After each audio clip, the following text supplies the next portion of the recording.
ദേ കല്യാൺ സിൽക്സിൽ ആടി സെയിൽ തുടങ്ങി. വിലക്കുറവിന്റെ ഉത്സവം തുടങ്ങി. 4 ഇരട്ടി കളക്ഷൻ ഉണ്ടാവും. മലയാളികൾക്ക് ആടി സെയിൽ എന്ന് വെച്ചാൽ അത് കല്യാൺ സിൽക്സിന്റെ ആടി സെയിലാണ്.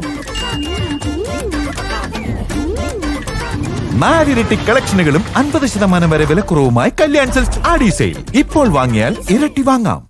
പ്രധാനമായിട്ടുള്ള ഒരു വലിയ പ്രശ്നമാണ് അഭിമുഖീകരിക്കുന്ന പോലീസിന്റെ നിസ്സഹകരണം. പോലീസ് പേരിന് പല സ്ഥലങ്ങളിലും അവർ അവിടെ തന്നെ പോസ്റ്റ് ചെയ്യാറുണ്ട്. പക്ഷെ പലപ്പോഴും അവർക്ക് ട്രാഫിക്കിനെ കൺട്രോൾ ചെയ്യാൻ കഴിയില്ല എന്നുള്ളതാണ്. ഒരു പ്ലാനിങ് ഇല്ല. ശരിക്കും വേണ്ട അവിടുത്തെ പ്ലാൻ, അതായത് ട്രാഫിക്കിന്റെ ബ്ലോക്ക് തീരണമെന്നുണ്ടെങ്കിൽ പാലം തൊട്ട് നമ്മളെ ജംഗ്ഷൻ വരെ ഒരൊറ്റ വൺ വേ ആക്കുക. ആ സൈഡിൽ കൂടി അങ്ങോട്ട് പോകാൻ, ഈ സൈഡിൽ കൂടി ഇങ്ങോട്ട് വരാനുള്ളത് മാത്രം. അങ്ങാടിപ്പുറം അമ്പലത്തിൽ റോഡ് വഴി വരുന്ന വാഹനങ്ങൾ മുഴുവനും ആ പാലത്തിൻ്റെ അടിയിൽ പോയിട്ട് യു ടേൺ അടിച്ചിട്ട് പെരുന്തമണ്ണയ്ക്ക് പോകുക. പെരുന്തമണ്ണയ്ക്ക് പോകേണ്ട വാഹനങ്ങളുണ്ട്. അതുപോലെ തന്നെ അവിടെയുള്ള അങ്ങാടിപ്പുറം പഞ്ചായത്തിൽ നിന്ന് വരുന്ന വാഹനങ്ങൾ പെരുന്തമണ്ണയ്ക്ക് പോകുന്നുണ്ടെങ്കിൽ അത് നേരെ മലപ്പുറം റോഡിലേക്ക് കടന്നിട്ട് മലപ്പുറം ഭാഗത്തേക്ക് പോയിട്ട് ആ KVRന്റെ മുൻഭാഗത്ത് വളരെ വിശാലമായിട്ടൊരു സ്ഥലമുണ്ട്. അവിടെ യു ടേൺ അടിച്ചിട്ട് മടങ്ങി വരും. എന്നാൽ കൃത്യമായിട്ട് നമ്മൾ ഈ പ്രശ്നങ്ങൾ മുഴുവൻ പരിഹരിക്കാൻ കഴിയുമെന്നാണ് എൻ്റെ വിശ്വാസം. അതിനുവേണ്ടി പല പ്രാവശ്യം നമ്മൾ പോലീസുമായും അതുപോലെ തന്നെ RDOയുമായിട്ടൊക്കെ പല പ്രാവശ്യം സംസാരിച്ചിട്ടുണ്ട്.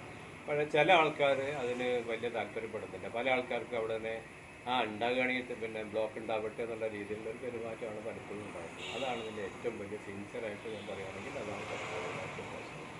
അത് പരിഹരിച്ചിട്ടുണ്ടെങ്കിൽ അവിടെ അങ്ങാടിപ്പുറത്ത് ഇപ്പോൾ താൽക്കാലികമായിട്ടുള്ള ബ്ലോക്കൊക്കെ. അതുപോലെ തന്നെ FCIയിലേക്ക് വരുന്ന വാഹനങ്ങളുണ്ട്. FCIയിൽ നിന്ന് വരുന്ന വാഹനങ്ങൾ മറ്റുള്ള 2 സൈഡും നിർത്തി വെച്ചിട്ട് ഇങ്ങനെ പിന്നെ പോരുന്നത് ഭയങ്കര ഇതുണ്ട്. അത് റൗണ്ട് അബൌട്ടിൽ പോയിട്ട് നിർബന്ധമായിട്ട് അവിടെ പോയിട്ട് തിരിച്ചു വരണം. അവിടെ ഇതേമാതിരി തന്നെ വൺ വേ ആക്കണം. പാലം കഴിഞ്ഞ റൺവേ റൗണ്ട് അബൌട്ട് വരെ വൺ വേ ആക്കുക. ഒരൊറ്റ വാഹനങ്ങൾ ഇങ്ങോട്ട് തിരിഞ്ഞ് വരാൻ പാടില്ല. FCIന്നോ അല്ലെങ്കിൽ പോളി പിന്നെ ഇന്നൊക്കെ മലപ്പുറത്തേക്കൊക്കെ പോകുന്നതാണെങ്കിൽ ആ റൗണ്ട് അബൌട്ട് പോയിട്ട് തിരിച്ചു വരാം. ഒരു പ്രശ്നം നമുക്കുണ്ടാവില്ല. അതിന് പോലീസ് മുൻകൈ എടുക്കണം, ട്രാഫിക് മുൻകൈ എടുക്കണം. പല പ്രാവശ്യം നമ്മളത് പിന്നെ കലക്ടറോടും അതുപോലെ തന്നെ സബ് കലക്ടറോടും DYSPയോടും മുൻപുള്ള DYSPയോടും CIയോടും ഒക്കെ സംസാരിച്ചാണ്. പക്ഷെ അവരുടെ ഭാഗത്തു നിന്നും ഇതിന് വേണ്ട രീതിയിലുള്ള പ്രോത്സാഹനം ലഭിക്കുന്നതാണ് പറയുന്നത്.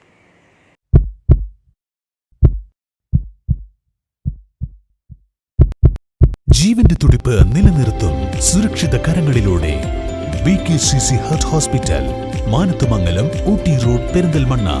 ഫോൺ 9746 722 922 9746 622 922.